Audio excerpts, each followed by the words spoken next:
ರಾಜ್ಯ ಕಾಂಗ್ರೆಸ್ನಲ್ಲಿ ನಿಲ್ಲದ ಸಿಎಂ ಪಟ್ಟದ ಫೈಟ್. ಸಮಸ್ಯೆ ಬಗೆಹರಿಸಿಕೊಳ್ಳಿ ಎಂಬ ಖರ್ಗೆ ಹೇಳಿಕೆ ವಿಚಾರ ನನಗೆ ಖರ್ಗೆ ಅವರ ಹೇಳಿಕೆ ಬಗ್ಗೆ ಗೊತ್ತಿಲ್ಲ.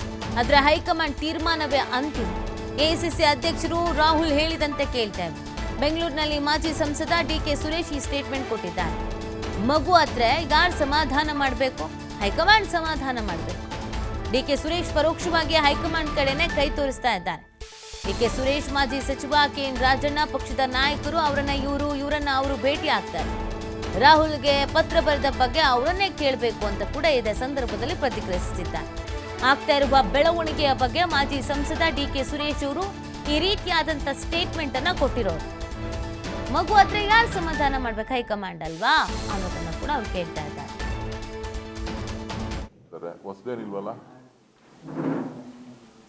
ರೆಗ್ಯುಲರ್ ಆಗಿ ಹೋಗ್ತಾ ಇದ್ದಾರೆ. ಇವತ್ತು ಜಲಶಕ್ತಿ ಮಂತ್ರಾಲಯದಲ್ಲಿ ನದಿ ಜೋಡಣೆಗಳ ಬಗ್ಗೆ ಮೀಟಿಂಗ್ ಇದೆ. ಅದ್ರ ಜೊತೆಗೆ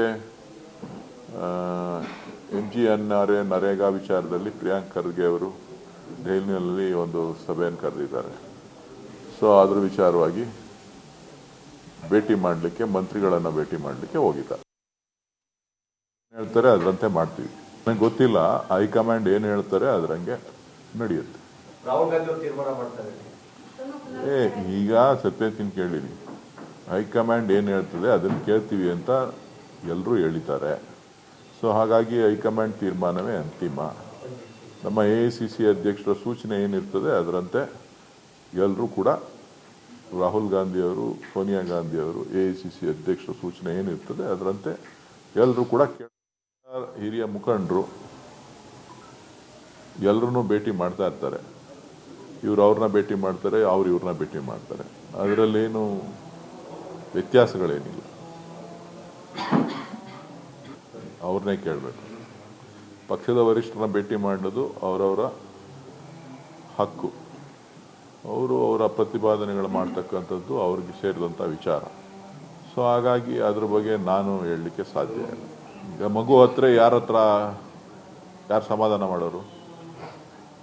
ತಾಯಿನೇ ಸಮಾಧಾನ ಮಾಡಬೇಕು, ಇಲ್ಲ ತಂದೆ ಸಮಾಧಾನ ಮಾಡಬೇಕು, ಇಲ್ಲ ಪೋಷಕರು ಸಮಾಧಾನ ಮಾಡಬೇಕು. ಇಲ್ಲೂ ಕೂಡ ಏನೇ ವಿಚಾರಗಳಿದ್ರೂ ಕೂಡ, ಏನಾರ ಸಮಸ್ಯೆಗಳಿದ್ರೆ ಹೈಕಮಾಂಡ್ ಅದನ್ನು ಗಮನಿಸ್ತದೆ. ಸೊ ನಮ್ಮ ಪಕ್ಷದಲ್ಲಿ ಸ್ವತಂತ್ರವಾಗಿ ತಮ್ಮ ಅಭಿಪ್ರಾಯಗಳನ್ನು ತಿಳಿಸಲಿಕ್ಕೆ ಅವಕಾಶ ಇರೋದ್ರಿಂದ ಅವರು ಆ ಮಾತನ್ನು ಹೇಳಿದ್ದಾರೆ. ಪಕ್ಷದ ಹಿರಿಯ ಮುಖಂಡರು ಎಲ್ಲರನ್ನೂ ಭೇಟಿ ಮಾಡ್ತಾ ಇರ್ತಾರೆ.